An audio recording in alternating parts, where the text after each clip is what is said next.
아들, 문 열어. 이게 무슨 짓이야. 제발 차 문 열어. 고속도로 한복판의 갓길, 세차게 쏟아지는 빛 속에서 저는 미친 사람처럼 아들의 차를 향해 소리쳤습니다. 그때 스르륵 열린 차창 속에서 며느리가 비웃음 섞인 목소리로 말했죠. 어머님, 평소에 어머님이 짐이라는 생각 안 해봤어요? 이제 짐 좀 버리고 갈게요. 그 말이 끝나기 무섭게 아들은 망설임 없이 엑셀을 밟았습니다. 제가 고속도로에서 차라리 죽어버리길 바랬겠죠. 하지만 그건 큰 착각이었습니다. 그날은 제 인생이 끝나는 날이 아닌 그들 앞에 끔찍한 지옥의 문이 열리는 날이었으니까요. 안녕하세요. 저는 손재주 좋은 74세 박월순이에요. 인생에 큰 굴곡 없이 살아왔던 저는 노후도 그렇게 조용히 편안하게 살 수 있을 줄 알았어요. 근데 참 진짜 인생 내 맘대로 되는 게 아니란 걸 70 넘어서야 알게 됐지 뭐예요? 늦은 나이에 인생의 온갖 매운맛 쓴맛을 모두 경험하게 된 저의 이야기 함께 들어보실래요? 어둠이 채 가시기도 전에 몸이 먼저 알아채고 저절로 눈이 떠졌어요. 저는 잠든 식구들이 깨지 않게 살금살금 부엌으로 갔습니다. 쌀을 씻어 밥을 안치고 구수한 된장찌개를 끓이기 시작했죠. 조금이라도 더 따뜻한 밥을 먹이고 싶은 마음에 손을 서둘렀습니다. 냄비에서는 보글보글 정겨운 소리가 울려 퍼졌습니다. 저는 계란을 곱게 풀어 계란말이를 부치고 향긋한 시금치도 조물조물 묻혔어요. 칼질할 때마다 손목이 시큰거렸지만 가족들 생각에 이까지 통증은 아무것도 아니었습니다. 7시가 되자 며느리 효진이가 하품을 하며 부엌으로 들어왔어요.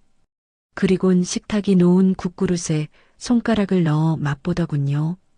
어머님, 국이 또 짜잖아요. 제가 몇 번을 말씀드려야 알아들으세요? 효진이가 숟가락을 식탁에 탁 소리가 나게 던지며 쏘아붙였습니다. 내가 간을 잘못 봤나 보구나. 미안하다. 저도 모르게 고개를 푹 숙였습니다. 효진이는 냉장고를 열어 우유를 꺼내고는 쾅 닫으며 말했어요. 지우야, 지우나. 빨리 안 나오고 뭐해? 나와서 빵 먹고 우유나 마시고 학교 가. 효진이가 날카로운 목소리로 아이들을 불렀습니다. 12살 손녀 지우와 10살 손주 지훈이가 잠이 덜 깬 얼굴로 방에서 나왔어요. 지우가 식탁을 힐끗 보더니 코를 찡긋하며 인상을 썼습니다. 할머니, 저 오늘은 찌개 안 먹을래요. 지우가 투덜거리며 말했습니다. 나도 빵 먹을래. 나도 찌개 싫어. 시금치도 싫어. 지훈이도 질색이라며 손을 휘휘 내저었어요. 알았어, 알았어. 이리 와. 엄마가 식빵 꺼내놨으니까 이거 먹어. 효진이가 아이들 앞에 보란 듯이 식빵 봉지를 놓아주었습니다. 2시간 동안 정성껏 차린 아침 식사는 그렇게 아무도 손대지 않은 채 식어갔습니다.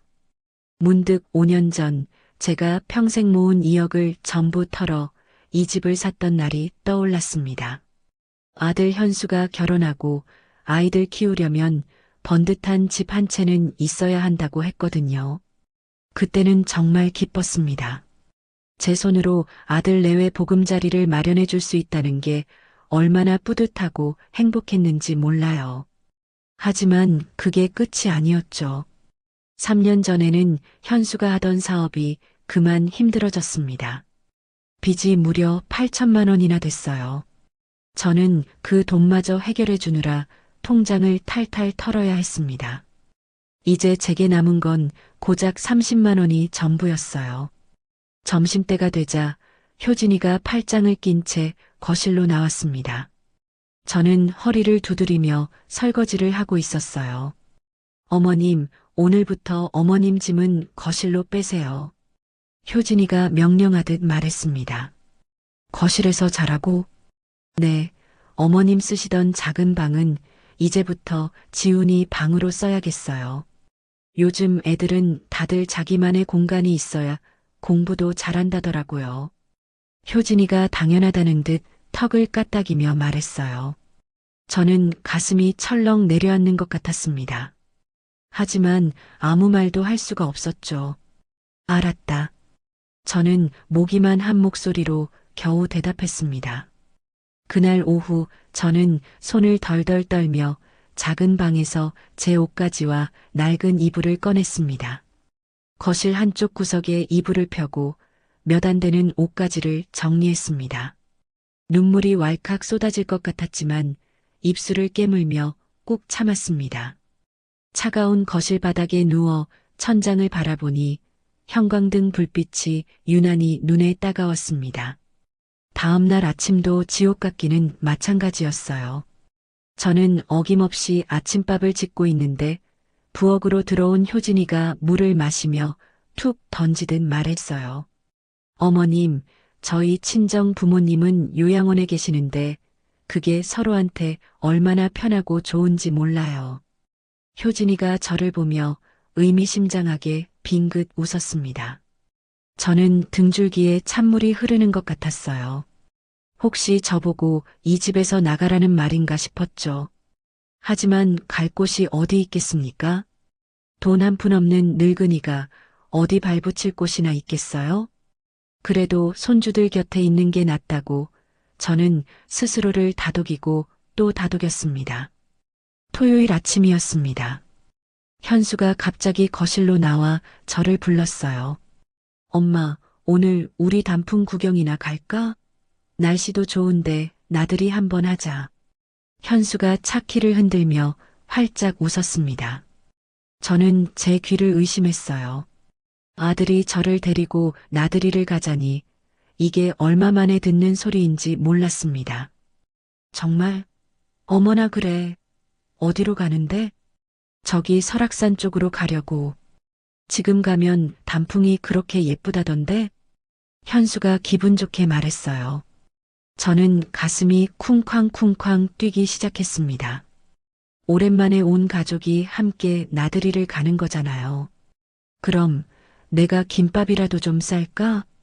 오, 좋지. 엄마 김밥이 세상에서 제일 맛있잖아. 현수가 고개를 끄덕이며 맞장구를 쳤습니다. 저는 신이 나서 부엌으로 달려가 김밥을 말기 시작했어요. 따끈한 밥을 식히고 단무지와 햄, 시금치를 올려 야무지게 말았습니다. 참기름을 발라 먹기 좋게 썰고 과일도 씻어서 통에 담았어요. 1시간쯤 지나 현수네 식구들이 모두 준비를 마쳤습니다. 차에 올라타서 저는 뒷자리에 지우와 지훈이 사이에 앉았죠. 차가 부드럽게 출발했어요. 저는 창밖을 보며 아이처럼 마음이 부풀었습니다. 얼마 만에 느껴보는 가족의 온기인지 정말 꿈만 같았어요.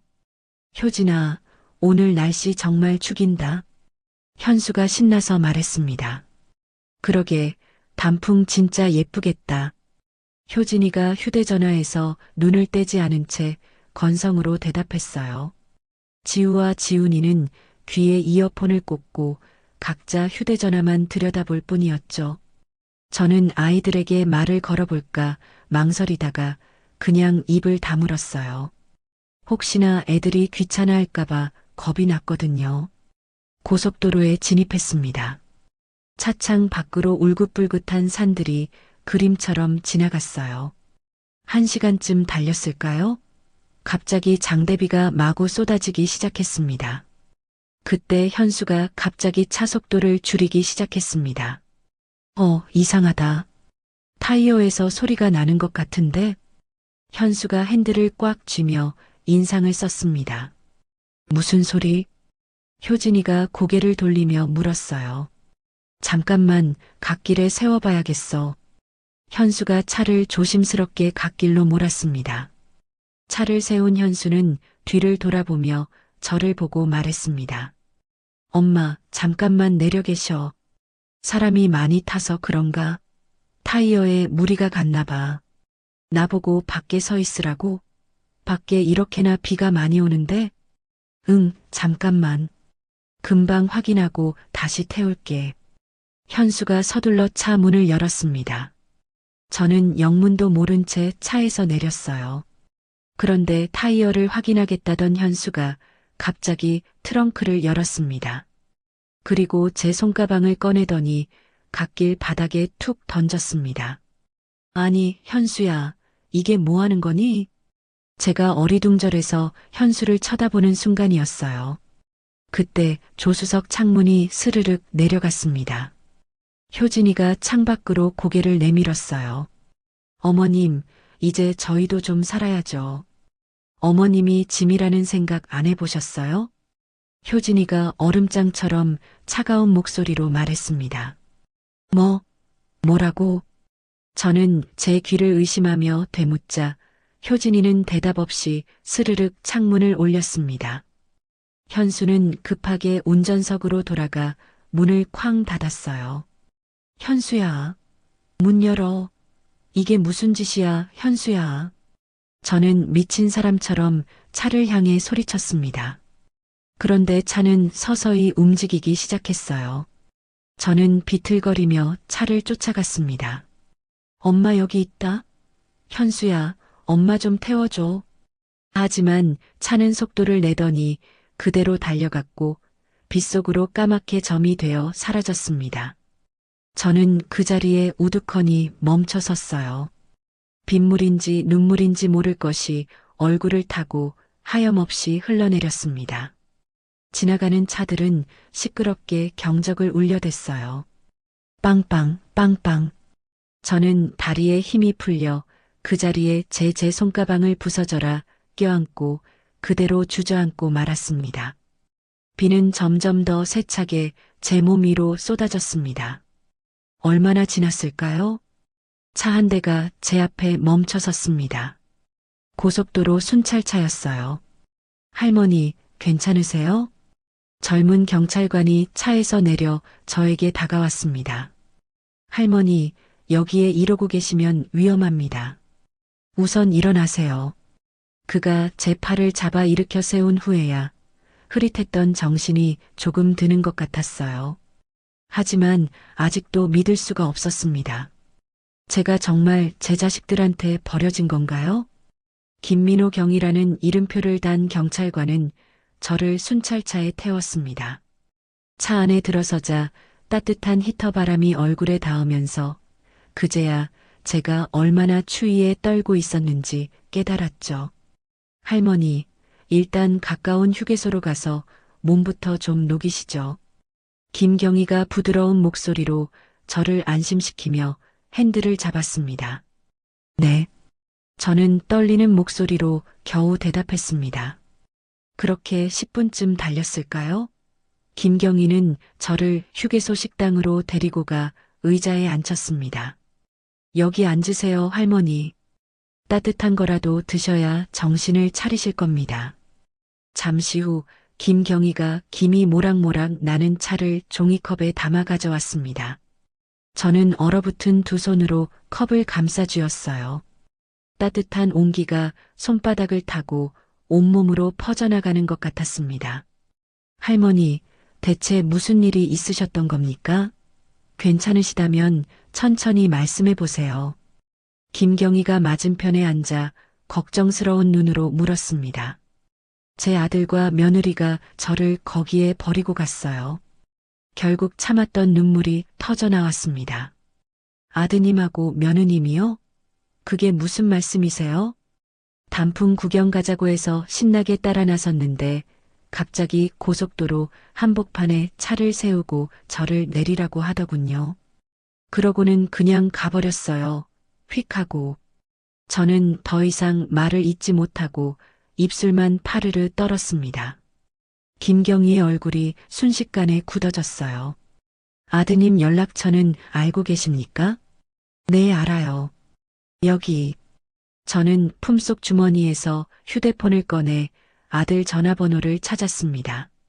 손이 어찌나 떨리는지 화면을 제대로 누르기조차 힘들었죠. 김경희가 제 전화를 받아들고 현수에게 전화를 걸었습니다. 전화가 꺼져 있네요. 다시 한번 해보겠습니다. 김경희가 다시 통화 버튼을 눌렀지만 결과는 똑같았습니다. 혹시 집 전화번호는 있으세요? 네, 있어요. 김경희가 집 전화로도 걸어보았지만 받지 않는 건 마찬가지였습니다. 할머니, 이건 명백한 범죄입니다. 그냥 넘어가선 안 될 일이에요. 당장 신고해야 합니다. 김경희가 단호하게 말했습니다. 신고하라고요? 네, 관할 경찰서로 가셔서 정식으로 사건 접수를 하셔야 합니다. 제가 바로 연락해 두겠습니다. 김경희가 자기 전화를 꺼내 어디론가 심각한 표정으로 통화를 시작했습니다. 1시간쯤 지나 저는 순찰차를 타고 경찰서에 도착했습니다. 형사과라고 적힌 문을 지나자 40대쯤 되어 보이는 남자 형사가 저를 맞았습니다. 할머니, 이쪽으로 와서 앉으세요. 저는 이동욱 형사입니다. 오늘 있었던 일에 대해 처음부터 천천히 말씀해 주시겠어요? 이 형사가 노트북을 열며 차분하게 말했습니다. 저는 떨리는 목소리로 오늘 겪은 끔찍한 일들을 하나씩 털어놓기 시작했습니다. 아들이 단풍 구경을 가자며 저를 들뜨게 했던 것부터 저를 고속도로 갓길에 짐짝처럼 내려놓고 사라진 것까지요. 아드님 성함이 어떻게 됩니까? 전현수입니다. 연락처는요? 저는 제 휴대전화를 말없이 건넸습니다. 이 형사는 아들의 직장과 집 주소, 심지어 며느리 효진이의 이름까지 꼼꼼하게 물었습니다. 알겠습니다. 제가 책임지고 추적해서 연락을 취해보겠습니다. 이 형사가 고개를 끄덕이며 저를 안심시켰습니다. 저 형사님, 그럼 저는 오늘 밤은 어디서 자야 하나요? 제가 조심스럽게 묻자 이 형사가 잠시 생각에 잠기더니 수화기를 들었습니다. 네, 저 이동욱입니다. 어르신 한 분 임시 보호 가능한지 확인 좀 부탁드립니다. 이 형사가 누군가와 짧게 통화를 끝내고 10분쯤 지났을 때였습니다. 젊은 여자가 형사과 문을 열고 들어왔습니다. 안녕하세요, 어머님. 저는 노인보호 전문기관에서 나온 상담사 정민아라고 합니다. 정민아 씨가 밝게 웃으며 제게 인사를 건넸습니다. 할머니, 이분이 당분간 할머니를 도와주실 겁니다. 이 형사가 말했어요. 어머님, 저랑 같이 가시죠. 오늘 밤 편히 쉴 수 있는 곳으로 모셔다 드릴게요. 정민아 씨가 제 손을 잡아주는데 그 온기가 참 따뜻했습니다. 정민아 씨를 따라 차를 타고 30분쯤 달렸을까요? 낡은 3층짜리 건물 앞에 차가 멈췄습니다. 여기가 임시 쉼터예요. 어머님처럼 갑작스럽게 어려움을 겪으신 어르신들이 잠시 지내시는 곳이랍니다. 정민아 씨가 건물을 가리키며 설명해 주었습니다. 여기서 얼마나 있어야 하는 건가요? 당분간이요. 법적인 절차가 진행되는 동안 생활 지원을 받으시면서 다음 단계를 준비하시는 거예요. 건물 안으로 들어가니 긴 복도가 나왔고 2층 저층에서 사람 사는 소리가 웅성웅성 들려왔습니다. 어머님, 2층으로 같이 올라가시죠. 계단을 올라 4인실이라고 쓰인 방문을 열자 방 안에는 낡은 2층 침대 2개가 빽빽하게 놓여 있었습니다. 저기 비어있는 아래 침대가 어머님 자리예요. 정민아 씨가 구석 침대를 가리켰습니다. 고마워요. 저는 작게 고개를 숙였습니다. 그럼 내일 아침에 다시 찾아뵐게요. 아무 걱정 마시고 편히 쉬세요. 정민아 씨가 나가고 저는 침대 끝에 걸터 앉았습니다. 낡고 해진 이불에서는 낯선 냄새가 났습니다. 그때 문이 열리고 할머니 3분이 방으로 들어왔어요. 어이구, 새로 오신 양반인가 보네. 한 할머니가 제게 말을 걸었습니다. 네. 저는 저도 모르게 고개를 숙였습니다. 나는 김순덕이고 여긴 박영애, 저기 멀뚱히 서 있는 양반은 최정숙이에요. 순덕 할머니가 나머지 두 사람을 턱짓으로 가리키며 소개했습니다. 저는 박월순이라고 합니다. 쯧쯧, 딱 보니 무슨 사연인지 알겠네. 다 늙어서 무슨 고생이야. 어쩌다 여기까지 오게 됐소? 영희 할머니가 혀를 차며 물었습니다. 저는 오늘 있었던 기가 막힌 일을 털어놓았습니다. 말을 하는 내내 눈물이 멈추지 않았어요. 아이고 세상에, 짐승만도 못한 놈이네. 순덕 할머니가 제 등짝을 두드려주며 같이 화를 내주었습니다. 나는 딸년이 유산 미리 안 준다고 집에서 내쫓았어. 정숙 할머니가 기가 막힌다는 듯 말했습니다. 다들 그렇게 자식한테 뒤통수 맞고 여기 온 신세들이지 뭘. 영희 할머니가 깊은 한숨을 내쉬었습니다. 그렇게 밤이 되었습니다. 방 안의 불은 꺼졌지만 저는 도저히 잠을 이룰 수가 없었습니다. 눈을 감으면 해맑던 지우와 지훈이 얼굴이 아른거렸어요. 새벽 4시쯤 화장실에 가려고 조용히 일어나 복도를 지나는데 계단 끝에 굳게 닫힌 문 하나가 보였습니다. 옥상이라고 적혀 있었어요. 저는 홀린 듯이 문을 열고 옥상으로 올라갔습니다. 차가운 밤바람이 칼날처럼 얼굴을 스쳤습니다. 저는 난간 쪽으로 터벅터벅 걸어가 아래를 내려다봤습니다. 세상이 까마득하게 보였습니다. 여기서 뛰어내리면 이 지긋지긋한 고통도 다 끝나는 걸까? 제가 중얼거리며 난간 위로 손을 올리는 순간이었습니다. 죽으려고요? 등 뒤에서 싸늘한 목소리가 들려왔습니다.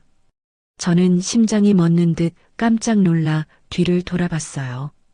60대 후반쯤 되어 보이는 낯선 여자가 담배를 입에 물고 저를 빤히 쳐다보고 있었습니다. 누구세요? 나, 김영자. 1층 살아요. 할머니 얼굴 보니까 지금 무슨 생각하는지 다 알겠네. 영자 씨가 담배 연기를 길게 내뿜으며 말했습니다. 아니에요. 저는 그냥 바람 쐬러. 거짓말 마쇼. 나도 5년 전에 바로 그 자리에 똑같이 서 있었으니까. 영자 씨가 제 옆으로 다가와 난간에 기댔습니다. 5년 전에요? 그래. 그때 나도 할머니처럼 다 끝내고 싶었어. 남편이란 인간한테 평생을 맞고 살았지. 노름빚 갚느라 등골이 휘었지. 영자 씨가 담배를 한 모금 깊게 빨아들였습니다.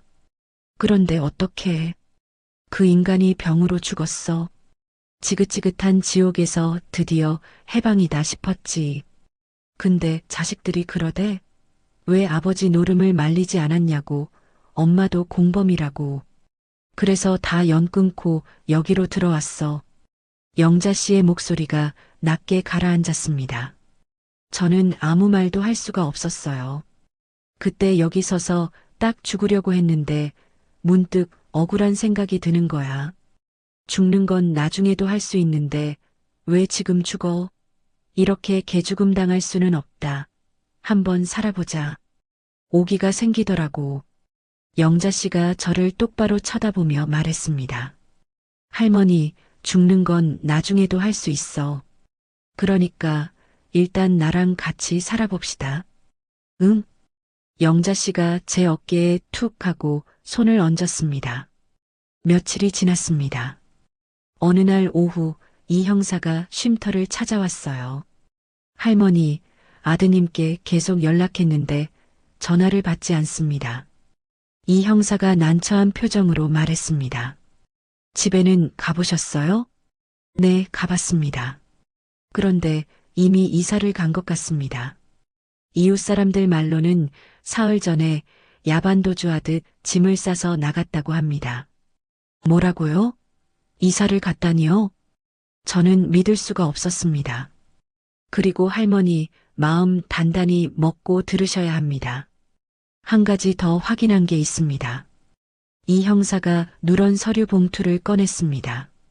할머니가 사셨다는 그 집 등기부등본을 떼어봤는데 3년 전에 이미 며느님 명의로 바뀌어 있었습니다. 3년 전에요? 그게 무슨 말씀이세요? 그 집은 제 이름으로. 제 목소리가 염소처럼 떨렸습니다. 할머니, 혹시 며느리분한테 집을 증여하신 적 있으세요? 서류에 도장 찍으신 기억이나 서명하신 기억 있으세요? 아니에요. 그런 적 없어요. 저는 아무것도 모르는데. 그럼 이건 문제가 있는 거예요. 할머니 동의 없이 명의를 바꿀 수는 없거든요. 서류를 확인해 봐야겠어요. 이 형사가 심각한 표정으로 말했습니다. 그리고 최근에 전세를 놓았네요. 보증금이 1억 2천만 원이에요. 형사가 제 앞으로 서류를 내밀었습니다. 저는 그 서류를 받아들었지만 눈앞의 글자들이 흐릿하게 번져 보일 뿐이었어요. 저는 정말 몰랐습니다. 분명히 제 명의였는데. 할머니, 이건 아주 심각한 문제입니다. 법적으로 제대로 대응하셔야 합니다. 이 형사가 돌아간 뒤 영자 씨가 제 옆에 조용히 와서 앉았습니다. 월순 씨, 정신 차려. 이건 그냥 넘어갈 일이 아니야. 이건 명백한 사기야. 법으로 싸워야 해. 영자 씨가 제 손을 꽉 잡았습니다. 하지만 그래도 어떻게 아들 며느리를 상대로 자식이 어떻게 엄마한테 이럴 수가 있어. 그건 자식이 아니라 왼수야 왼수. 영자 씨가 목소리를 높였습니다. 월순 씨, 울지 말고 우선 무료 법률 상담이라도 받아봐. 그러고 나서 결정해도 늦지 않아. 영자 씨가 우는 제 등을 말없이 쓸어주었습니다. 그날 밤 저는 영자 씨에게 제 평생의 이야기를 모두 털어놓았습니다. 평생 모은 피 같은 돈 2억으로 집을 사준 이야기, 현수의 사업빚 8천만 원을 갚아준 이야기까지요. 세상에 그걸 다 해주고도 이런 취급을 받았단 말이야? 이런 벌레만도 못한 것들. 영자 씨는 말을 잇지 못하고 고개만 절레절레 저었습니다. 저는 낡은 침대에 누워 얼룩진 천장을 바라봤습니다. 내일은 또 어떻게 되는 걸까요? 제가 정말 제 아들을 법정에 세워야만 하는 걸까요? 어느덧 한 달이라는 시간이 흘렀습니다. 쉼터 생활에도 조금씩 익숙해지기 시작했어요. 매일 아침 6시면 어김없이 눈이 떠졌고 찬물에 세수를 하고 식당으로 향하는 단조로운 일상이었습니다. 같은 방을 쓰는 할머니들과는 어느새 속마음을 터놓는 사이가 되었죠. 그러던 어느 날 오후 상담사 정민아 씨가 저를 찾아왔습니다. 어머님, 이제 슬슬 독립해서 생활하시는 건 어떠세요? 정민아 씨가 서류를 보여주며 환하게 웃었어요. 독립이요? 제가 어떻게... 네, 어머님. 기초생활수급자 신청이 승인되어서요. 매달 50만 원 정도 지원받으실 수 있어요. 그렇게나 많이요? 저는 제 귀를 의심하며 되물었습니다. 그럼요. 그 돈이면 작고 아늑한 방 하나쯤은 충분히 얻으실 수 있을 거예요. 정민아 씨가 서류를 가리키며 꼼꼼하게 설명해 주었습니다. 그날 저녁 영자 씨가 제 방으로 찾아왔습니다. 월순 씨, 내가 아주 기가 막힌 생각을 해냈어. 영자 씨가 제 침대 끄트머리에 털썩 앉으며 말했습니다. 무슨 생각인데 그래? 우리 둘이 그냥 합쳐서 같이 사는 건 어때? 월세 30만 원짜리 원룸 하나 얻으면 딱이잖아. 우리 둘이서? 그래. 나는 동사무소 청소일해서 한 달에 80만 원 벌고 너는 50만 원 받잖아. 합치면 130만 원이야. 둘이 살기에는 떡을 치지. 영자 씨가 제 손을 덥석 잡았습니다. 저는 순간 가슴이 두근거렸어요. 누군가와 함께 산다는 것이 덜컥 겁이 나기도 했지만 영자 씨라면 왠지 괜찮을 것 같다는 생각이 들었습니다. 그래, 좋아. 우리 같이 살자. 저는 고개를 힘차게 끄덕였습니다. 일주일 후 우리는 역 근처 낡은 빌라의 반지하 원룸을 계약했습니다. 보증금 300만 원에 월세 30만 원이었죠.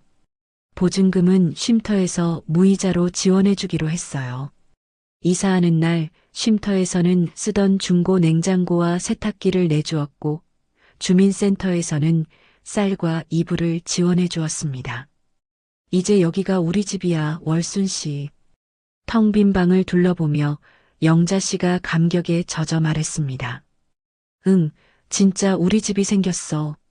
저도 활짝 웃으며 대답했어요. 새 집에서의 첫날 밤, 우리는 나란히 앉아 라면을 끓였습니다. 냄비에서 보글보글 끓어오르는 라면 소리가 그렇게 정겨울 수가 없었어요. 월순 씨, 우리 이제부터 진짜 새로 시작하는 거야. 알았지? 영자 씨가 김이 모락모락 나는 라면을 한 젓가락 집어 올리며 말했습니다. 응, 그래. 우리 이제 새로 시작하자. 저는 뜨거운 국물을 후후 불어가며 한 입 먹었어요. 우리가 아는 그 맛이었지만 세상에서 가장 맛있는 음식이었습니다. 며칠 후 영자 씨가 저를 데리고 어디론가 향했습니다. 영자 씨, 우리 지금 어디 가는 거야? 가보면 알아. 내가 월순 씨 일자리 하나 알아봐 놨거든. 영자 씨를 따라 들어간 곳은 온갖 잡동사니가 산더미처럼 쌓여있는 재활용센터였습니다. 영자 씨, 옆에 분은 누구? 작업복 차림에 70대쯤 되어 보이는 남자가 우리를 보고 물었습니다. 사장님, 안녕하세요. 제가 저번에 말씀드렸던 제 친구예요. 영자 씨가 저를 앞으로 쓱 밀었습니다. 아, 이분이 박월순 할머니시구만. 네, 안녕하세요. 박월순이라고 합니다. 저는 허리를 깊게 숙여 인사했어요. 반갑습니다. 저는 박철수예요. 그냥 박 사장이라고 편하게 부르세요. 일은 뭐 별거 없어요. 천천히 배우면 금방 익숙해질 겁니다. 박 사장이 사람 좋은 웃음을 지으며 말했습니다. 정말 감사합니다, 사장님. 내일부터 바로 나오실 수 있죠? 아침 9시부터 오후 5시까지고 일당은 5만 원씩 드릴게요. 네, 네. 정말 고맙습니다. 저는 믿기지 않는다는 듯 몇 번이고 고개를 숙였습니다. 다음 날 아침 저는 설레는 마음으로 재활용센터로 첫 출근을 했습니다. 박 사장은 제게 일하는 방법을 하나하나 친절하게 알려주었어요. 플라스틱은 이쪽에, 종이는 저쪽에, 캔은 저기 파란 상자에 넣으면 돼요. 그때 젊은 남자 한 명이 씩씩하게 들어왔습니다. 사장님, 좋은 아침입니다. 오, 태양이 왔구나. 이리 와서 인사드려. 오늘부터 같이 일하실 박월순 할머니시다. 안녕하세요, 할머니. 저는 아르바이트생 강태양이라고 합니다. 잘 부탁드립니다. 태양이가 구릿빛 얼굴로 환하게 웃으며 제게 꾸벅 인사를 했습니다. 어이구, 반갑네. 나는 박월순이라고 해. 할머니, 제가 옆에서 잘 도와드릴게요. 이 일이 보기보다 처음에는 좀 힘들거든요. 태양이는 싹싹하게 제 옆으로 다가왔습니다. 일을 시작하자마자 무거운 박스를 들어 옮기려는데 허리가 욱신거리며 아파왔습니다. 할머니, 제가 들게요. 허리가 별로 안 좋으시죠? 태양이가 잽싸게 달려와 박스를 번쩍 들어 옮겼습니다. 어머나, 그걸 어떻게 알았어? 에이, 할머니 걸음걸이만 봐도 딱 알죠. 저희 할머니도 허리가 안 좋으셔서 맨날 고생하시거든요. 태양이가 싱긋 웃었습니다. 점심시간이 되자 저는 집에서 싸온 찬 김밥을 꺼냈습니다. 할머니, 이것도 같이 드세요. 태양이가 자기 보온 도시락 뚜껑을 열어 따끈한 계란말이와 소시지를 제 김밥 위에 수북이 올려주었습니다. 아니야, 자네나 많이 먹게. 에이, 괜찮아요. 저 오늘 반찬 엄청 많이 싸왔단 말이에요. 태양이는 막무가내로 제 김밥통에 반찬을 덜어주었습니다. 허허, 고맙구먼. 저는 태양이가 준 계란말이를 한 입 베어 물었어요. 달콤하고 따뜻한 맛이 입안 가득 퍼졌습니다. 그렇게 일주일쯤 지났을까요? 태양이가 제 낡은 가방 속을 보더니 물었습니다. 할머니, 이 손거울은 어디서 나셨어요? 태양이가 빛바랜 자개 손거울을 가리켰습니다. 그거 옛날부터 내가 쓰던 거야. 왜? 와, 이거 상태가 진짜 좋은데요? 요즘 이런 거 구하기도 힘든데. 할머니, 이거 중고거래 앱에 올리면 금방 팔릴 것 같아요. 중고거래 앱? 그게 뭔가? 네, 당근마켓이나 번개장터 같은 거요. 할머니, 혹시 스마트폰 쓰실 줄 아세요? 태양이가 반짝이는 눈으로 물었습니다. 잘은 못하지만 전화 받고 문자 보내는 정도는 할 줄 아는데. 제가 다 알려드릴게요. 하나도 안 어려워요. 태양이는 뭐가 그리 신나는지 환하게 웃었습니다. 그날부터 점심시간마다 태양이는 제 스마트폰 선생님이 되어 주었습니다. 자, 여기 이 버튼을 누르고 물건 사진을 찍는 거예요. 이렇게? 네, 맞아요. 와, 할머니 진짜 잘하시는데요? 태양이는 어린애처럼 박수를 치며 저를 칭찬해 주었습니다. 그 다음에는 여기에다가 물건 설명을 쓰는 거예요. 글은 또 어떻게 써? 예를 들면 80년대 희귀자개 손거울, 할머니가 아끼던 보물 이런 식으로요. 태양이가 제 눈높이에 맞춰 천천히 설명해 주었습니다. 저는 머리가 지끈거렸지만 손주에게 배우는 마음으로 열심히 따라했습니다. 집에 돌아오자마자 저는 영자 씨에게 달려가 자랑했습니다. 영자 씨, 나 오늘 이런 걸 다 배웠다. 뭘 또 배웠는데 그래? 이거 봐봐. 헛 물건 팔아서 돈 버는 방법. 저는 돋보기를 꺼내 쓰고 휴대전화 화면을 보여주었습니다. 어머나 세상에. 우리 월순 씨 아주 딴 사람이 다 됐네. 나도 좀 가르쳐 줘봐. 영자 씨가 신기한 듯 화면을 뚫어져라 들여다봤어요. 우리는 당장 고속도로에서 챙겨온 제 낡은 손가방을 풀어 헤쳤습니다. 오래된 자개 손거울, 빛바랜 브로치, 고운 한복 조각보, 촌스러운 꽃무늬가 그려진 스카프까지 나왔어요. 야, 이런 걸 요즘 젊은 애들이 환장하고 찾는데 복고가 유행이라나 뭐라나. 영자 씨가 물건들을 하나씩 들어보이며 말했습니다. 정말 이게 돈이 된다고? 그렇다니까. 얼른 사진이나 예쁘게 찍어봐. 저는 태양이가 알려준 대로 조심조심 사진을 찍었어요. 수전증 때문에 손이 덜덜 떨려서 몇 번이나 다시 찍어야만 했습니다. 설명은 뭐라고 쓸까? 뭘 고민해. 그냥 솔직하게 써. 우리 할머니가 시집 올 때 가져온 자개 손거울, 세월의 흔적 고스란히 이렇게. 영자 씨가 옆에서 코치를 해주었습니다. 저는 독수리 탑업으로 한 글자 한 글자 정성껏 눌러가며 글을 썼어요. 자그마치 30분이 넘게 걸렸습니다. 휴, 다 썼다. 가격은 얼마로 할 건데? 글쎄, 얼마나 받아야 하지? 에이, 과감하게 2만 원 딱 불러. 그래, 까짓 거 2만 원으로 하자. 저는 떨리는 손으로 올리기 버튼을 꾹 눌렀습니다. 사흘이 지난 저녁이었습니다. 휴대전화에서 띵동하는 경쾌한 알림이 울렸습니다.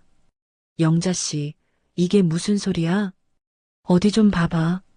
세상에, 어떤 사람이 사겠다고 연락 왔잖아. 영자 씨가 제 등짝을 치며 소리쳤습니다. 저는 제 눈을 의심했어요. 구매자와 약속을 잡고 다음 날 역 앞 카페에서 만났습니다. 상대는 앳돼 보이는 20대 아가씨였어요. 할머니, 혹시 이 손거울 파시는 분 맞으세요? 아가씨가 손거울을 조심스럽게 받아들었습니다. 그래, 맞아다. 그거 내 손때 묻은 물건이야. 우와, 진짜 너무 예뻐요. 꼭 저희 돌아가신 할머니가 쓰시던 것 같아서 보자마자 사야겠다고 생각했어요. 아가씨가 소녀처럼 환하게 웃었습니다. 그래, 그렇게 마음에 든다니 내가 다 기쁘네. 저는 괜히 가슴이 뭉클해졌습니다. 여기 2만 원이요. 정말 감사합니다, 할머니. 아가씨가 제 손에 빳빳한 10,000원짜리 2장을 쥐어주었습니다. 저는 그 돈을 한참 동안이나 바라봤어요. 제 평생, 제 힘으로 처음 번 돈이었습니다. 집에 돌아오자마자 저는 영자 씨에게 돈을 흔들며 자랑했습니다. 영자 씨, 나 돈 벌었다. 내가 돈을 벌었어. 거봐, 내가 뭘 했어. 잘 팔릴 거라고 했지? 영자 씨가 저보다 더 기뻐하며 박수를 쳤습니다. 근데 월순 씨, 혹시 뜨개질 같은 것도 할 줄 알아? 뜨개질? 옛날에야 좀 했었지. 지금은 손이 굳어서 잘 될란가 모르겠네. 그럼 손뜨개 제품 만들어서 팔아보는 건 어때? 요즘 젊은 엄마들 사이에서 그게 또 그렇게 인기래. 영자 씨는 어디서 났는지 장롱 깊숙한 곳에서 먼지 쌓인 뜨개질 도구함을 꺼내왔습니다. 이게 다 뭐야? 내가 젊었을 때 시집와서 쓰던 거야. 이제 늙어서 쓸 일이 없으니 그냥 처박아뒀지. 영자 씨가 색색의 털실과 대바늘을 제 앞에 내밀었습니다. 저는 오랜만에 대바늘을 잡아보았어요. 손끝에서 잊고 있던 옛 기억이 스멀스멀 피어올랐습니다. 어디 한번 해볼까? 저는 털실을 바늘에 걸어 한 땀 한 땀 정성껏 떠나가기 시작했습니다. 눈이 침침해서 컵받침 하나를 만드는데 꼬박 이틀이나 걸렸어요. 영자 씨, 다 됐다. 한번 봐봐. 어디 보자. 어머나, 솜씨가 아직 안 죽었네. 너무 예쁘다. 영자 씨가 앙증맞은 컵받침을 들어보며 감탄했습니다. 이것도 한번 팔아볼까? 당연하지. 얼른 사진 찍어서 올려. 저는 다시 휴대전화를 들고 사진을 찍고 글을 썼습니다. 이번에는 20분밖에 걸리지 않았어요. 저는 낡은 중고 물건도 팔고 틈틈이 손뜨개 제품도 만들어 팔았어요. 그렇게 한 달에 40만 원이라는 적지 않은 돈을 벌게 되었습니다. 어느 토요일 오후였어요. 저는 동네 마트에서 저녁거리를 사고 있었습니다. 우유를 고르려고 냉장고 문을 여는데 등 뒤에서 익숙한 목소리가 들려왔습니다. 할머니. 저는 심장이 멎는 듯 깜짝 놀라 뒤를 돌아봤습니다. 그토록 보고 싶었던 제 손녀, 지우가 눈물을 글썽이며 서 있었습니다. 지우야. 지우가 제게 와락 달려와 안겼습니다. 저는 터져나오는 울음을 삼키며 지우의 작은 몸을 꼭 껴안았습니다. 할머니, 그동안 어디 계셨어요? 제가 얼마나 할머니를 찾았는데요. 지우가 제 품에 얼굴을 묻고 엉엉 울었습니다. 할머니 근처에 있었어. 우리 강아지. 할머니가 미안해. 엄마가 할머니는 나쁜 사람이라고 했어요. 근데 저는 그래도 할머니가 너무 보고 싶었어요. 지우가 제 옷자락을 놓칠세라 꼭 잡았습니다. 지우야, 할머니 전화번호 적어줄 테니까 엄마 몰래 꼭 전화해야 한다. 알았지? 저는 지우의 손바닥에 제 번호를 꾹꾹 눌러 적어주었습니다. 근데 지우야, 너 혼자 온 거니? 아니요, 엄마랑 같이 왔어요. 엄마는 저쪽에서. 바로 그때였습니다. 전지우, 너 지금 여기서 뭐 하는 거야? 복도 저편에서 효진이가 악을 쓰며 달려왔습니다. 효진이는 다짜고짜 지우의 팔을 거칠게 잡아 끌었어요. 아직도 이 동네에서 안 떠나고 뭐 하시는 거예요? 까짱게 경찰에 신고해서 멀쩡한 우리 남편 범죄자 만들 뻔하고. 효진이가 도끼 가득한 눈으로 저를 쏘아보며 말했습니다. 나는 거짓말한 적 없다. 있는 사실 그대로를 말했을 뿐이야. 저는 더 이상 예전처럼 주눅 들지 않고 또박또박 말했어요. 그 집에 언제부터 어머니 거였는데요? 명의는 진작에 제 앞으로 돌려놓으셨잖아요. 효진이가 주변 사람들이 다 듣도록 악을 쓰며 소리쳤습니다. 순식간에 마트 안의 모든 시선이 우리에게로 쏠렸어요. 손님, 여기서 이러시면 안 됩니다. 무슨 일이시죠? 마트 직원이 당황하며 달려왔습니다. 아니에요. 아무것도 아니라고요. 효진이는 지우를 질질 끌다시피 하며 사라져버렸습니다. 할머니, 끌려가는 와중에도 지우는 뒤를 돌아보며 저를 향해 손을 흔들었습니다. 저는 그 자리에 못 박힌 듯 멍하니 서 있을 수밖에 없었어요. 다리에 힘이 풀려 주저앉을 뻔했습니다. 집에 돌아오자마자 저는 영자 씨를 붙들고 엉엉 울었습니다. 영자 씨, 나 오늘 손녀 지우 봤어. 뭐? 손녀를 봤다고? 응, 마트에서 만났는데 며느리가 나타나서 저는 차마 말을 잇지 못하고 눈물만 쏟았습니다. 월순 씨, 울지 마. 괜찮아. 지우는 아직 할머니를 이렇게나 사랑하잖아. 그거 하나면 된 거야. 영자 씨가 제 등을 말없이 토닥여 주었습니다. 저는 한참 동안이나 아이처럼 서럽게 울었어요. 제 예쁜 손녀 지우의 얼굴이 눈앞에서 떠나질 않았습니다. 지난 주말에 있었던 일로 마음이 무거웠지만 월요일 아침 저는 어김없이 재활용센터로 출근했습니다. 제 얼굴에 그늘이 가득했던지 저를 본 태양이가 걱정스러운 얼굴로 다가왔습니다. 할머니, 어디 안 좋으세요? 오늘따라 기운이 하나도 없어 보이세요. 태양이가 제 안색을 살피며 물었습니다. 아니야, 괜찮다. 저는 억지로 입꼬리를 올려 웃어 보였지만 마음처럼 쉽지가 않았어요. 할머니, 저한테 아주 좋은 생각이 있어요. 무슨 생각인데? 할머니가 만드시는 손뜨개 제품. 이걸 더 본격적으로 팔아보는 건 어때요? 태양이가 두 눈을 반짝이며 말했습니다. 지금도 잘 팔고 있지 않니? 아니요, 그런 거 말고 인스타그램으로요. 제 사촌 누나가 SNS 마케팅 전문가거든요. 그걸로 제대로 홍보하면 지금보다 훨씬 많이 팔릴 거예요. 인스타그램? 그건 또 뭐 하는 거냐? 저는 고개를 갸우뚱했습니다. 사진 올리는 앱인데요. 요즘 젊은 사람들은 다 거기서 물건 사고 판단 말이에요. 나는 그런 거 할 줄 모르는데? 제가 있잖아요. 제가 처음부터 끝까지 다 도와드릴게요. 저만 믿으세요. 태양이가 씩씩하게 제 손을 잡았습니다. 토요일 오후 태양이가 커다란 가방을 메고 저희 집을 찾아왔습니다. 할머니, 저 왔습니다. 어이구, 태양이 왔구나. 어서 들어와. 영자 씨가 활짝 웃으며 문을 열어주었습니다. 할머니, 그동안 만드신 제품들 전부 다 꺼내서 보여주세요. 태양이가 가방에서 번쩍이는 전문가용 카메라를 꺼냈습니다. 저는 그동안 만들어 두었던 손뜨개 컵받침과 수세미, 앙증맞은 손가방들을 조심스럽게 꺼내 놓았습니다. 우와, 대박. 할머니, 이건 진짜 예술인데요? 태양이는 진심으로 감탄하며 제 작품들을 하나하나 소중하게 들어보았습니다. 자, 이제부터 작품 사진을 찍을게요. 할머니, 여기 창가에 한번 앉아보세요. 태양이는 저를 햇살이 가장 잘 드는 창가로 안내했습니다. 찰칵, 찰칵.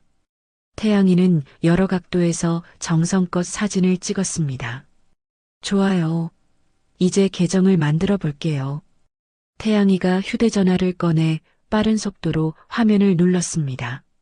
계정 이름은 뭘로 할까요? 할머니의 인생템. 이거 어때요? 인생템? 네, 인생 아이템이라는 뜻이에요.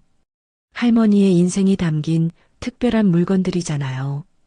태양이가 해맑게 웃으며 말했습니다. 그래, 그거 좋네. 태양이는 뚝딱 계정을 만들고 근사한 소개 글까지 써내려갔습니다. 72살 할머니의 세월이 담긴 한 땀 한 땀 정성 가득 핸드메이드 제품. 이렇게 쓸게요. 태양아, 정말 고맙다. 자식보다 살가운 태양이의 모습에 코끝이 찡해지는 것을 느꼈습니다. 사진도 다 올렸어요. 이제부터 제 친구들한테 공유해달라고 부탁 좀 할게요. 태양이가 쉴 새 없이 휴대전화를 두드렸습니다. 나는 뭐 올릴 거 없나? 나도 같이 좀 팔아보자. 영자 씨가 옆에서 부러운 듯 물었습니다.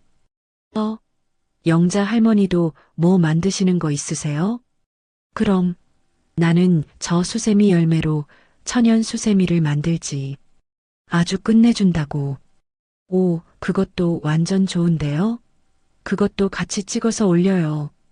태양이는 영자 씨의 투박한 수세미도 작품처럼 멋지게 찍어주었습니다. 일주일이 지났습니다. 태양이가 재활용센터 문을 박차고 들어오며 소리쳤습니다. 할머니, 대박, 완전 대박이에요. 왜 이리 호들갑이야? 어떤 유명한 인플루언서가 할머니 계정을 공유했어요. 팔로워가 하루아침에 300명이 넘었다고요. 300명이나? 저는 믿을 수가 없었습니다. 그리고 주문 문의가 벌써 15개나 들어왔어요. 태양이가 흥분해서 펄쩍펄쩍 뛰며 휴대전화 화면을 보여주었습니다. 15개라고? 네. 컵받침이랑 손가방 주문이 폭주하고 있어요. 그날부터 저는 눈코 뜰 새 없이 바빠졌습니다. 하루에도 5개씩 주문 문의가 쏟아졌어요. 밤늦게까지 영자 씨와 저는 나란히 앉아 불도 켜지 않고 뜨개질에만 몰두했습니다. 월순 씨, 손목 안 아프냐? 좀 쑤시긴 하는데 괜찮아. 이까짓 거. 저는 행복한 비명을 지르며 바늘을 놓지 않았습니다. 다음 날 태양이가 노트북을 들고 다시 찾아왔습니다. 할머니, 이거 보세요. 태양이가 노트북 화면을 펼쳐 보였습니다. 이게 다 뭐냐? 주문 관리표예요. 여기에 주문하신 분 이름이랑 주소, 제품 이름을 착착 적으면 절대 헷갈릴 일이 없어요. 태양이는 제가 알아들을 수 있도록 하나하나 차근차근 설명해 주었습니다. 그리고 택배는 제가 알아봤는데 이렇게 보내는 게 제일 싸고 편해요. 태양이는 어디서 구해왔는지 택배 상자와 송장까지 잔뜩 챙겨왔습니다. 태양아, 정말 고맙다. 네가 없었으면 내가 이 모든 걸 어떻게 했을까 싶다. 저는 태양이의 손을 고마운 마음으로 꼭 잡았습니다. 한 달 반이라는 시간이 쏜살같이 지나갔습니다. 팔로워는 어느새 2,000명을 훌쩍 넘었고 한 달 수익이 150만 원에 달했습니다. 어느 날 박 사장님이 저를 조용히 불렀습니다. 월순 할머니, 요즘 많이 바쁘시죠? 네, 사장님. 조금 그렇습니다. 아무래도 일과 사업을 둘 다 하시려니 힘에 부치실 것 같아서요. 내일부터는 주 3일만 나오시는 게 어떻겠습니까? 사장님, 정말 그래도 괜찮겠어요? 저는 깜짝 놀라 되물었습니다. 그럼요. 괜찮고 말고요. 대신 무리하지 마시고 건강 꼭 챙기셔야 합니다. 사장님, 정말 감사합니다. 저는 박 사장님께 몇 번이고 허리를 숙여 인사했습니다. 며칠 후 낯선 번호로 전화 한 통이 걸려왔습니다. 여보세요? 안녕하세요. 박월순 어르님 되시죠? 저는 유튜버 김민수라고 합니다. 혹시 어르신 인터뷰를 좀 진행하고 싶은데 시간 괜찮으실까요? 인터뷰요? 네, 어르신의 감동적인 이야기를 더 많은 분들께 알리고 싶어서요. 저는 순간 망설여졌습니다. 영자 씨, 웬 유튜브에서 인터뷰를 하자는데 어떡하지? 어떡하긴 뭘 어떡해. 당연히 해야지. 이게 얼마나 좋은 기회인데. 영자 씨가 제 등짝을 치며 손뼉을 쳤습니다. 태양아, 너는 어떻게 생각하니? 당연히 하셔야죠, 할머니. 망설일 필요가 없어요. 그럼 한번 해보겠습니다. 저는 전화기에 대고 조심스럽게 말했습니다. 촬영 날 김민수라는 젊은 유튜버가 커다란 카메라 2대를 들고 저희 집을 찾아왔습니다. 할머니, 너무 긴장하지 마시고 그냥 편안하게 이야기해 주세요. 알았네. 저는 떨리는 마음을 애써 진정시켰습니다. 할머니께서는 어떻게 이 일을 시작하시게 되셨나요? 김민수 씨가 부드러운 목소리로 물었습니다.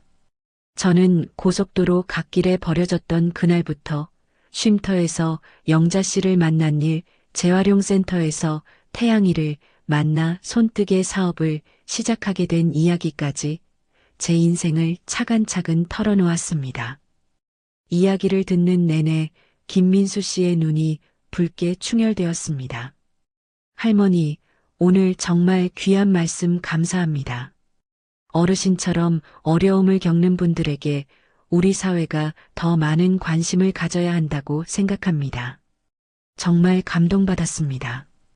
영상은 2주 후에 올라갈 겁니다. 영상이 올라간 날 태양이가 또다시 숨을 헐떡이며 달려왔습니다. 할머니, 조회수가 200만이에요. 200만? 뭐, 200만이라고? 네. 영상 올라간 지 사흘 만에요. 그리고 팔로워가 하룻밤 사이에 10,000명이 늘었어요. 저는 떨리는 손으로 휴대전화를 확인했습니다. 주문 문의 메시지가 100개도 넘게 쌓여 있었습니다. 세상에, 이걸 언제 다 만든다니? 영자 씨가 당황해서 어쩔 줄 몰라 했습니다. 영자 씨, 일단 주문부터 막고 들어온 것부터 차근차근 해결하자. 태양이가 서둘러 주문 일시 중단 공지를 올렸습니다. 저희는 그날 자축할 겸 동네 고깃집으로 향했습니다. 건배. 우리는 행복한 웃음소리와 함께 잔을 부딪혔어요. 영자 씨랑 태양이가 없었으면 내가 어떻게 여기까지 왔겠어. 정말 고마워. 에이, 할머니. 무슨 그런 섭섭한 말씀을 하세요. 저희가 오히려 더 감사한걸요. 태양이가 웃으며 말했습니다. 정말 오랜만에 느껴보는 가슴 벅찬 행복이었습니다. 일주일이 지난 어느 오후였습니다. 저는 재활용센터에서 산더미처럼 쌓인 플라스틱 병을 쉴 새 없이 분류하고 있었어요. 그때 박 사장님이 저를 부르셨습니다. 월순 할머니, 손님 오셨어요. 손님이요? 저를요? 저는 더러워진 손을 작업복에 쓱쓱 닦고 사무실로 향했는데 그곳에는 말끔한 정장 차림의 40대 남자가 저를 기다리고 있었습니다. 안녕하세요. 박월순 어르신 되시죠? 남자가 정중하게 인사하며 제게 명함을 건넸습니다. 네, 그런데 누구신지. 사회적기업지원재단 김우진 팀장이라고 적혀 있었습니다. 어르신 이야기를 유튜브 영상으로 보고 깊은 감동을 받았습니다. 김우진 팀장이 온화한 미소를 지으며 말했습니다. 아이고, 별 말씀을요. 고맙습니다. 어르신, 혹시 정부에서 지원하는 사업에 한번 도전해 보실 생각은 없으신가요? 정부 지원 사업이요? 네, 시니어 창업 지원 프로그램이라는 것이 있습니다. 만약 선정되시면 사업을 할 수 있는 공간은 물론 초기 자금으로 1,000,000원까지 지원받으실 수 있습니다. 네, 1,000,000원이요? 저도 모르게 깜짝 놀라 소리쳤습니다. 그럼요. 어르신처럼 좋은 아이템과 사연이 있다면 충분히 가능성이 있습니다. 저같이 나이 많은 늙은이가 그런 걸 어떻게 받아요? 저는 손사래를 치며 말했지만 심장이 쿵쾅거리는 건 어쩔 수 없었습니다. 하실 수 있습니다. 제가 도와드릴 테니 한번 꼭 도전해 보십시오. 김우진 팀장은 명함 뒷면에 자기 개인 연락처까지 적어주었습니다. 집에 돌아오자마자 저는 영자 씨를 붙들고 호들갑을 떨었습니다. 영자 씨, 오늘 나한테 이런 사람이 찾아왔지 뭐야. 누가 또 왔는데 그래. 나라에서 하는 사업에 한번 지원해 보라지 뭐야. 돈도 1,000만 원이나 준대. 저는 김우진 팀장이 주고 간 자료를 영자 씨 코앞에 펼쳐 보였습니다. 세상에, 월순 씨, 이건 하늘이 주신 기회야. 당연히 해야지, 왜 안 해? 영자 씨가 제 등짝을 치며 더 신이 나서 말했습니다. 다음 날 저는 태양이에게도 이 사실을 알렸어요. 할머니, 당연히 하셔야죠. 이런 기회가 어디 흔한가요? 무조건 잡아야 해요. 태양이는 어린애처럼 손뼉을 치며 좋아했습니다. 그런데 사업 계획서라는 걸 써서 내야 한다는데 나는 그런 건 도무지 쓸 줄을 몰라. 에이, 걱정 마세요. 그건 저희 사촌 누나, 지은 누나한테 부탁하면 돼요. 누나가 그런 거 전문가거든요. 이틀 후 지은 씨가 노트북을 들고 저희 집을 찾아왔습니다. 할머니, 걱정 마세요. 제가 옆에서 꼼꼼하게 도와드릴게요. 아이고, 지은아. 정말 고맙다. 저는 지은 씨의 손을 고마운 마음으로 꼭 잡았어요. 그날부터 꼬박 2주 동안 우리는 밤늦게까지 머리를 맞대고 사업 계획서를 써내려갔습니다. 자, 그럼 우리 사업 이름부터 한번 정해볼까요? 지은 씨가 물었습니다. 할머니의 인생템, 시니어 핸드메이드 공방 이건 어때요? 딱 좋지 않아요? 태양이가 번뜩이는 아이디어를 냈습니다. 어머나, 그거 아주 좋다. 그걸로 하자. 저는 무릎을 탁 치며 고개를 끄덕였습니다. 그럼 우리 공방의 최종 목표는 뭘로 할까요? 나는 말이야, 나처럼 갈 곳 없고 힘든 늙은이들한테 다시 일어설 수 있는 일자리를 주고 싶어.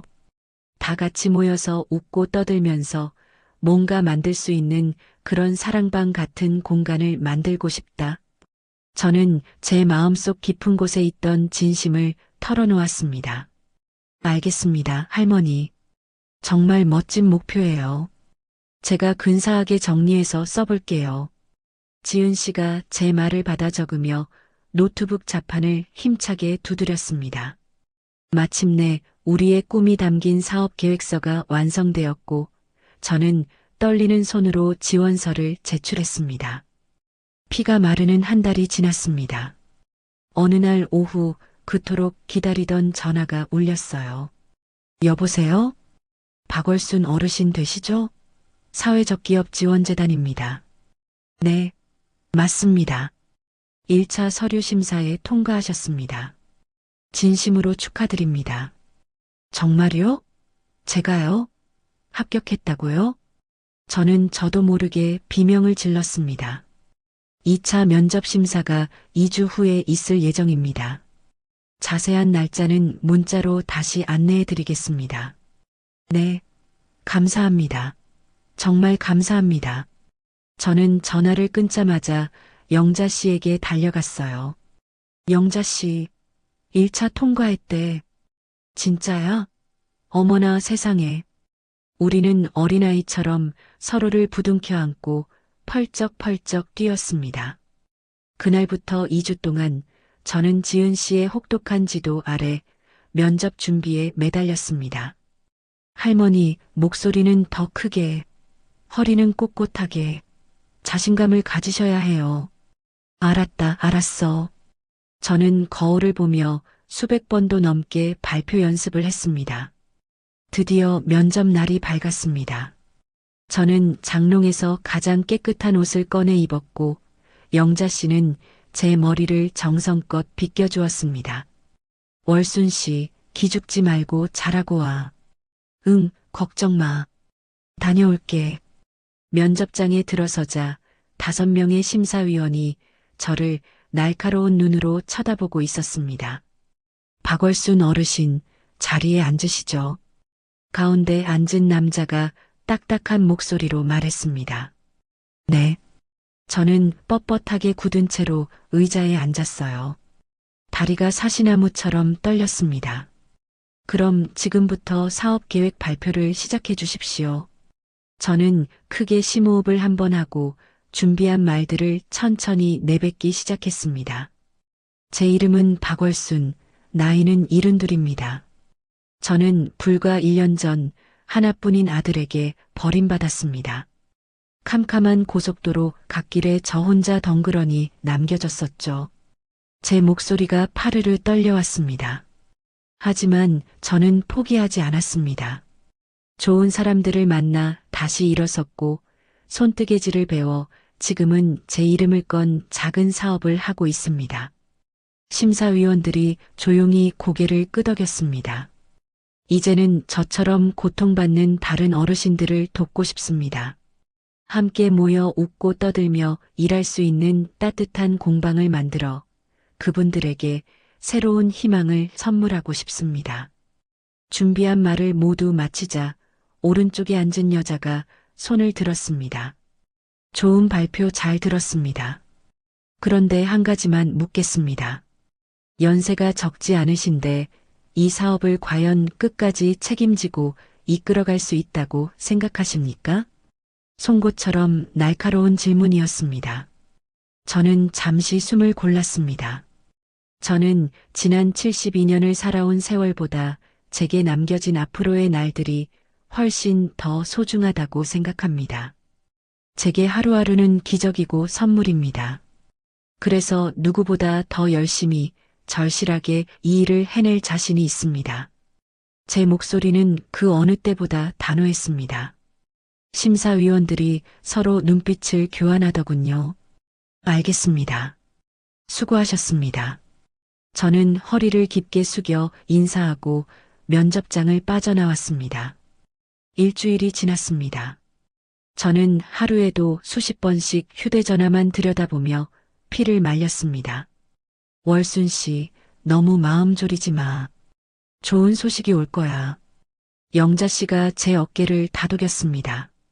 바로 그날 오후 기다리던 전화가 왔습니다. 여보세요? 박월순 어르신, 최종 선정되셨습니다. 진심으로 축하드립니다. 네, 정말 제가 된 건가요? 저는 제 귀를 의심했습니다. 네, 맞습니다. 지원금과 공간 지원에 관련된 서류는 곧 문자로 보내드리겠습니다. 아이고, 감사합니다. 정말 감사합니다. 저는 전화를 끊고 영자 씨를 부둥켜 안았습니다. 영자 씨, 우리 해냈어. 우리가 해냈다고. 정말? 진짜로? 응, 우리가 선정됐대. 우리는 기쁨의 눈물을 흘리며 한참 동안이나 웃었습니다. 일주일 후 우리는 동네 상가 1층에 있는 15평짜리 공방을 덜컥 계약했습니다. 세상에, 여기가 이제 우리 공방이야. 텅 빈 공간을 둘러보며 영자 씨가 감격에 겨워 말했습니다. 응, 꿈에 그리던 우리 공방. 저는 벅차오르는 가슴을 주체할 수가 없었습니다. 그날부터 우리는 매일 공방에 나가 쓸고 닦고 공간을 꾸몄습니다. 태양이와 지은 씨도 주말마다 달려와 자기 일처럼 도왔어요. 할머니, 이쪽 벽은 병아리처럼 예쁜 노란색으로 칠할까요? 태양이가 페인트통을 들고 물었습니다. 그래, 아주 좋지. 밝고 환한 게 최고야. 우리는 노래를 흥얼거리며 함께 페인트 칠을 했습니다. 박 사장님은 어디서 구해왔는지 튼튼한 중고 책상과 의자들을 싣고 와주셨어요. 할머니, 이거라도 보태 쓰세요. 사장님, 이 은혜를 어떻게 다 갚아야 할지 정말 고맙습니다.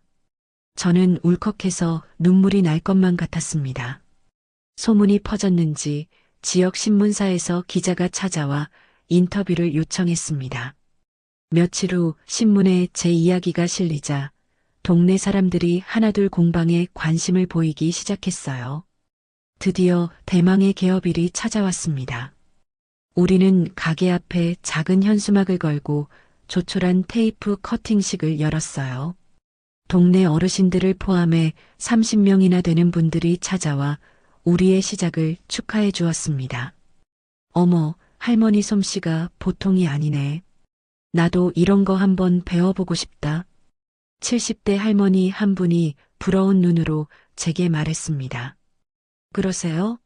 그럼 제가 무료로 손뜨개질 교실을 열게요. 배우고 싶으신 분들은 언제든지 오세요. 정말 돈 안 받고 가르쳐 준다고? 네, 그럼요. 다음 주 화요일 오후 2시에 다들 오세요. 그 자리에서 5분이 바로 수강 신청을 했습니다. 첫 수업날 저는 어찌나 긴장되던지 심장이 입 밖으로 튀어나오는 줄 알았어요. 자, 할머니들. 저처럼 이렇게 바늘을 잡으시면 돼요. 저는 한 분 한 분 손을 잡아드리며 천천히 시범을 보였습니다. 이렇게 하는 게 맞나? 네, 맞아요. 어머나, 정말 잘하시는데요? 배우는 할머니의 눈이 소녀처럼 반짝였습니다. 내가 이 나이에 이런 걸 다 배울 수 있을 거라고는 상상도 못했네. 할머니가 아이처럼 기뻐하는 모습에 저도 덩달아 뿌듯해졌습니다. 2달이 지나자 저희 공방은 단순히 물건만 파는 가게가 아니었습니다. 동네 어르신들이 매일같이 모여들어 수다를 떨고 함께 웃고 우는 따뜻한 사랑방이 되었죠. 손뜨개 교실은 수강생이 15명으로 늘어났습니다. 어느 날은 구청에서 연락이 와 저희 공방이 우수 사회적 기업 사례로 선정되었다며 포상금까지 주겠다고 했습니다. 저는 그 포상금으로 공방에 시원한 에어컨을 설치했어요. 영자 씨, 우리가 정말 이렇게까지 잘 될 줄 상상이나 했어? 저는 영자 씨를 보며 흐뭇하게 웃었습니다. 그러게 말이야. 정말 꿈만 같다. 영자 씨도 행복한 미소를 지었습니다. 금요일 오후였습니다. 공방 문이 조심스럽게 열리고 앳된 여학생 한 명이 안으로 들어왔습니다. 저는 그 아이를 보자마자 한눈에 알아보았어요. 지우야. 할머니. 그토록 보고 싶었던 지우가 제게 달려왔습니다. 저는 훌쩍 커버린 지우를 힘껏 껴안았습니다. 학교 끝나자마자 혼자 버스 타고 왔어요. 할머니 일하시는 거 너무너무 보고 싶어서요. 엄마는 알고 있니? 아니요, 비밀이에요. 몰래 왔어요. 걱정스러운 마음이 들었지만 일단은 지우를 안으로 들였습니다. 우와, 할머니, 여기가 할머니가 만드신 공방이에요? 지우는 눈을 동그랗게 뜨고 공방을 둘러보며 감탄했습니다. 영자 씨가 시원한 음료수를 건네며 지우의 머리를 쓰다듬었습니다. 고맙습니다. 지우는 배꼽 손을 하고 공손하게 인사했습니다. 지우야, 집에서는 별일 없고 어떻게 지내? 엄마가요, 할머니 이야기만 나오면 자꾸 화를 내요. 저는 할머니랑 있었던 일 이야기하고 싶은데 그럴 수가 없어요. 지우가 금세 시무룩해져 고개를 푹 숙였습니다. 괜찮아, 지우야. 엄마를 너무 원망하지 마. 나중에는 엄마 마음도 다 이해할 날이 올 거야. 저는 그런 지우의 머리를 말없이 쓰다듬어 주었습니다. 어느덧 2시간이 훌쩍 지나갔어요. 할머니, 저 이제 그만 가봐야 해요. 엄마한테 들키면 큰일 나요. 그래, 어서 가봐야지. 엄마가 걱정하시겠다. 지우는 자기가 만든 어설픈 컵받침을 보물처럼 가방에 챙겨 넣었습니다. 할머니, 저 또 몰래 올게요. 자주 올게요. 그래, 우리 강아지. 언제든지 와.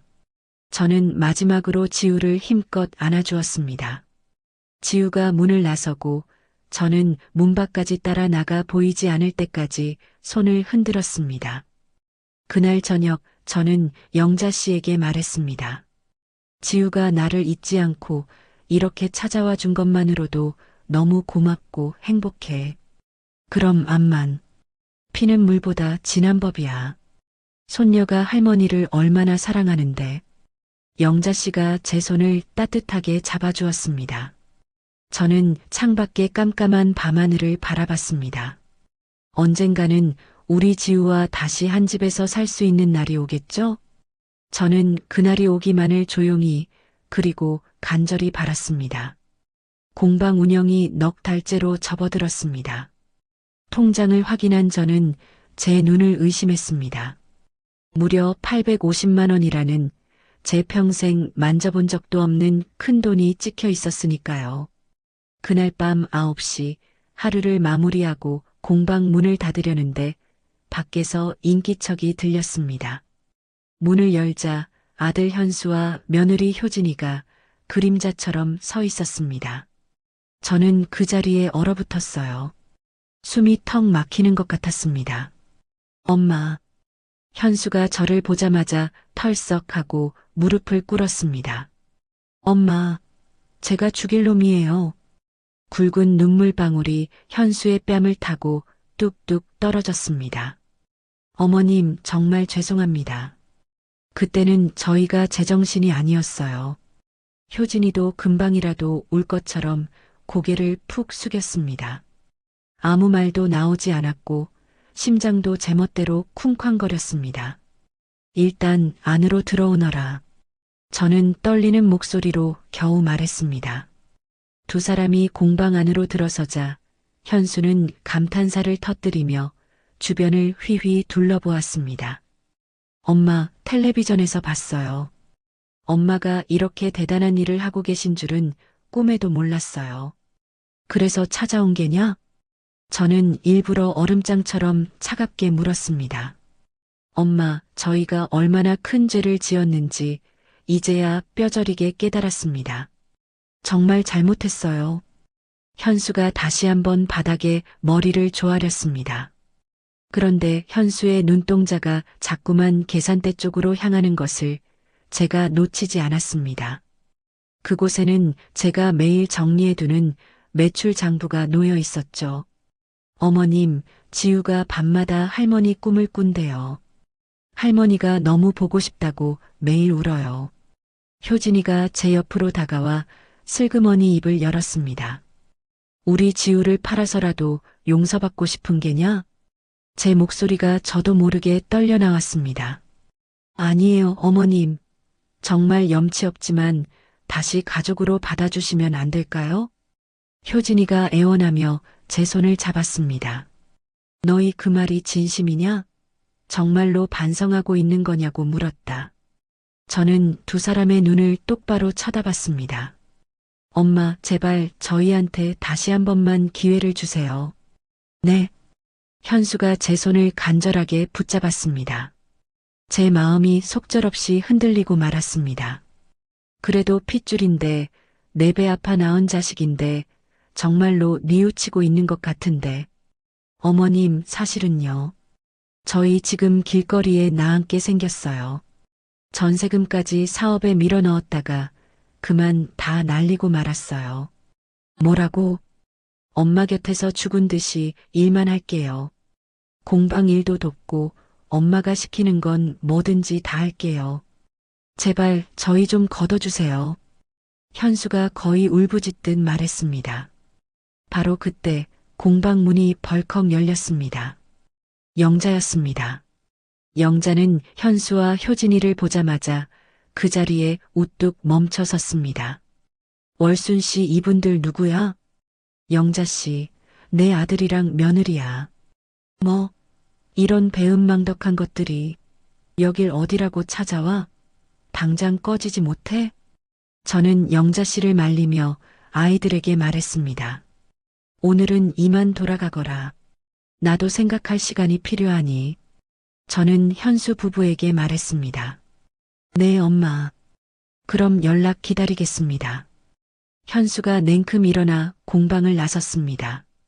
문이 닫히자마자 영자가 소리쳤습니다. 월순 씨, 지금 제정신이야?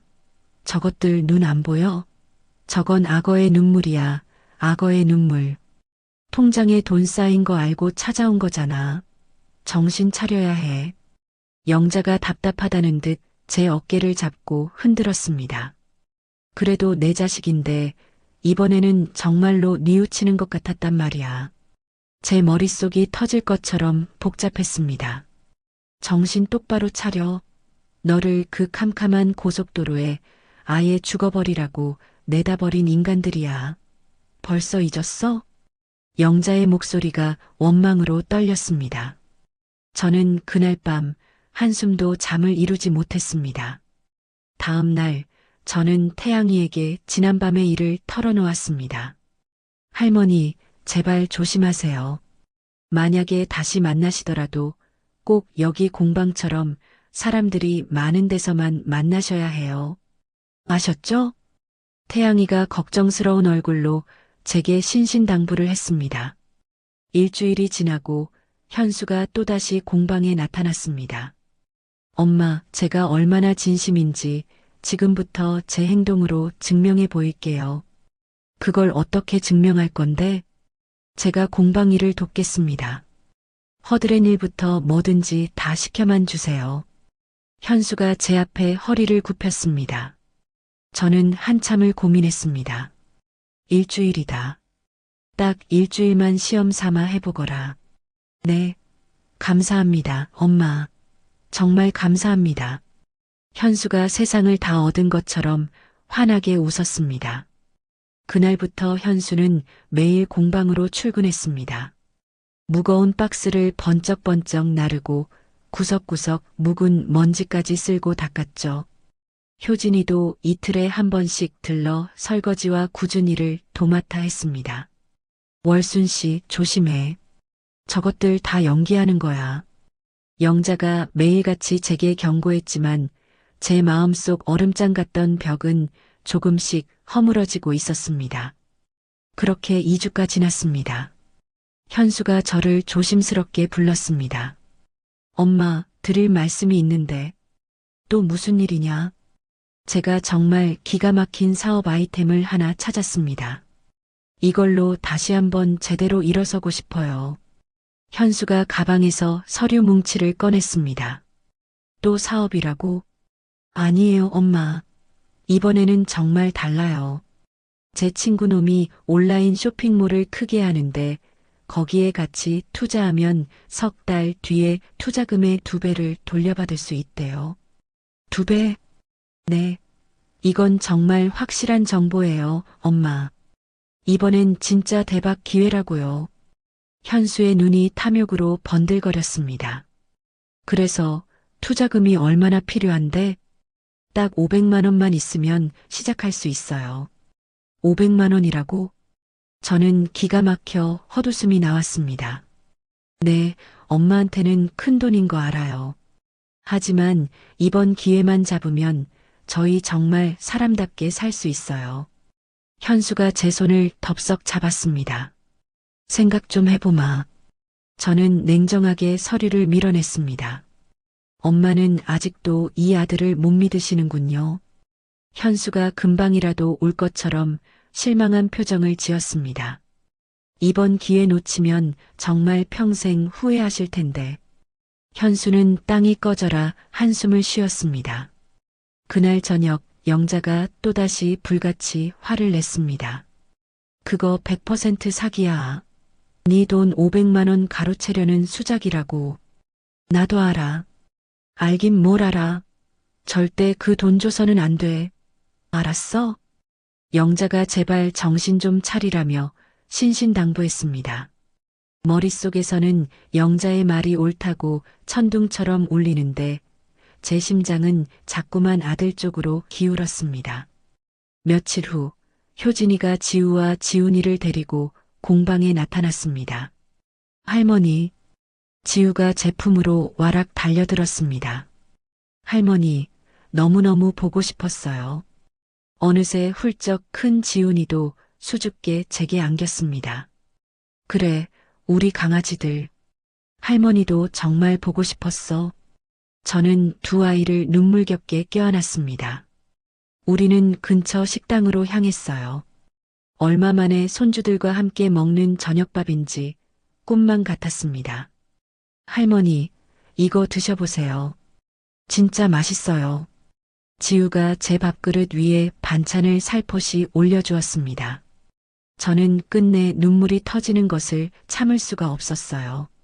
어머님, 저희 정말 달라졌어요. 이번 한 번만 저희를 믿고 도와주시면 이 은혜 평생 잊지 않고 갚겠습니다. 효진이가 조심스럽게 말했습니다.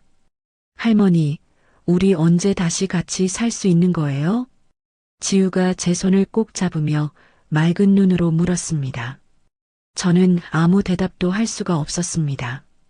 집으로 돌아와 밤새도록 천장만 바라보며 고민했습니다. 눈을 감으면 지우와 지훈이의 얼굴이 아른거렸어요. 다음 날 아침 저는 결국 결심을 굳혔습니다. 여보세요, 엄마. 현수야, 300만 원까지는 내가 어떻게든 해줄 수 있다. 정말요? 엄마, 감사합니다. 제가 반드시 성공해서 이 은혜 꼭 갚겠습니다. 현수의 목소리가 기쁨으로 들떠 있었습니다. 전화를 끊고 저는 영자에게 사실대로 말했습니다. 영자 씨, 나 현수한테 300만 원 주기로 했어. 영자가 땅이 꺼져라 깊은 한숨을 내쉬었습니다. 영자 씨의 한숨이 무슨 의미인지 알아. 근데 어떡하겠어. 그래도 내 자식인데 딱 한 번만 더 믿어보고 싶어. 영자는 더 이상 아무 말도 하지 않았어요. 그저 제 옆에 와서 말없이 제 어깨를 다독여 주었습니다. 저는 창밖을 하염없이 바라봤습니다. 이 결정이 과연 맞는 걸까요? 제 가슴이 까닭없이 불안하게 뛰었습니다. 현수에게 300만 원을 보낸 지 일주일이 지났지만 아들에게서는 감감무소식이었죠. 불안한 마음에 전화를 걸어보았지만 들려오는 것은 차가운 자동 응답 목소리뿐이었습니다. 현수야, 이 문자 보면 전화 좀 해다오. 애타는 마음으로 문자를 보냈지만 하루가 가고 이틀이 가도 읽음 표시는 사라지지 않았습니다. 월순 씨, 답답하게 기다리지만 말고 그 사업 파트너라는 놈한테 직접 전화해봐. 영자 씨가 제 등을 떠밀었습니다. 저는 현수가 알려주었던 번호를 눌렀지만 돌아온 것은 절망적인 안내 음성이었습니다. 고객님께서 거신 번호는 없는 번호입니다. 해지된 번호라는 말에 제 손에서 휴대전화가 힘없이 떨어졌습니다. 내가 뭘 했어? 처음부터 사기라고 했잖아. 이 답답한 사람아. 영자 씨가 소리쳤습니다. 내가 바보였어. 내 손으로 또 지옥에 발을 들이다니. 다리에 힘이 풀려 그대로 주저앉고 말았습니다. 억장이 무너져 내렸습니다. 그렇게 3주가 흐르도록 현수는 그림자도 비치지 않았고 저는 마침내 결심을 굳히고 경찰서로 향했습니다. 어르신, 또 오셨군요. 이 형사가 저를 알아보고는 자리에서 일어났습니다. 형사님, 제가 또 당했습니다. 제 아들놈한테. 저는 떨리는 목소리로 그간의 일을 모두 털어놓았습니다. 이전 사건 기록도 있고 이번 정황도 명확하니 즉시 수사에 착수하겠습니다. 일주라는 시간이 피를 말리듯 흘러갔고 마침내 이 형사에게서 전화가 왔습니다. 할머니, 아드님 찾았습니다. 내일 경찰서로 출석해 주십시오. 전화를 끊고 저는 한참 동안이나 멍하니 허공만 바라보았습니다. 다음 날 찾아간 경찰서 조사실, 그곳에는 고개를 푹 숙인 현수가 앉아 있었습니다. 저를 보더니 죄 지은 사람처럼 시선을 피하더군요. 전현수 씨 사업이 잘못됐다고 하셨는데 사실입니까? 네, 정말 사업이 갑자기 어려워져서. 현수가 궁색한 변명을 늘어놓기 시작했습니다. 거짓말 마세요. 조사 결과 당신이 말한 사업 파트너라는 사람은 처음부터 존재하지도 않았습니다. 이건 완벽한 사기극이에요. 이 형사가 책상을 내리치며 서류를 펼쳤습니다. 게다가 당신 부인 김효진 씨, 동일한 수법으로 다른 노인 두 분에게서 수천만 원을 받아 챙긴 사실도 확인됐습니다. 네, 그게 무슨... 저는 믿을 수가 없었습니다. 현수는 그제야 모든 것을 포기한 듯 고개를 떨구었습니다. 현수야. 제가 나지막이 아들의 이름을 불렀습니다. 이제 정말로 끝이다. 너는 더 이상 내 아들이 아니다. 엄마, 제발 용서해 주세요. 현수가 고개를 들고 제게 매달렸습니다. 다시는 내 눈앞에 나타나지 마라. 저는 차갑게 돌아섰습니다. 집으로 돌아와 그대로 자리에 누워버렸습니다. 며칠간 물 한 모금 넘기지 못했죠. 영자 씨가 억지로 죽을 떠먹여주고 물을 입에 대주었습니다. 월순 씨, 제발 정신 좀 차려. 이제 당신한테는 소중한 공방이 있잖아. 영자 씨, 나는 이제 다 틀린 것 같아. 살고 싶지가 않아. 이 바보 같은 소리. 우리가 어떻게 여기까지 왔는데. 절대 포기하면 안 돼. 영자 씨가 제 손을 잡고 함께 울어주었습니다. 2주쯤 지났을 때 상담사 정민아 씨가 저를 찾아왔습니다. 할머니, 이건 법적으로 제대로 싸우셔야 해요. 제가 정말 실력 있는 변호사님을 소개해 드릴게요. 며칠 후, 저는 정민아 씨가 소개해준 법률사무소를 찾아갔습니다. 그곳에서 노인 인권 사건을 전문으로 다룬다는 이지연 변호사를 만났습니다. 할머니, 이건 명백한 재산 편취 사건이자 용서받을 수 없는 범죄입니다. 민사와 형사소송을 동시에 진행하겠습니다. 비용은 걱정하지 마십시오. 공익소송으로 제가 무료로 변호하겠습니다. 이지연 변호사는 제 손을 잡아주며 반드시 정의를 되찾아주겠다고 약속했습니다. 소송이 시작되자 과거 진명의 이전 서류의 서명이 위조되었다는 사실과 효진이가 제 명의를 도용해 4천만 원의 대출을 받고 단 한 푼도 갚지 않았다는 끔찍한 사실까지 드러났습니다. 첫 재판날 저는 떨리는 마음으로 법정에 섰습니다. 증인석에 서자 방청석에 앉은 영자, 태양이, 지은 씨, 박 사장님, 그리고 정민아 씨의 얼굴이 보였습니다. 모두가 저를 향해 응원의 눈빛을 보내고 있었죠. 저는 그분들의 눈을 보며 제가 겪은 모든 일들을 담담하게 그리고 똑똑히 증언했습니다. 재판은 10개월이라는 긴 시간 동안 이어졌습니다. 마침내 최종 판결의 날이 왔어요. 피고인 전현수, 김효진에게 각각 징역 2년 6개월의 집행유예 4년을 선고한다. 판사가 판결문을 읽어 내려갔습니다.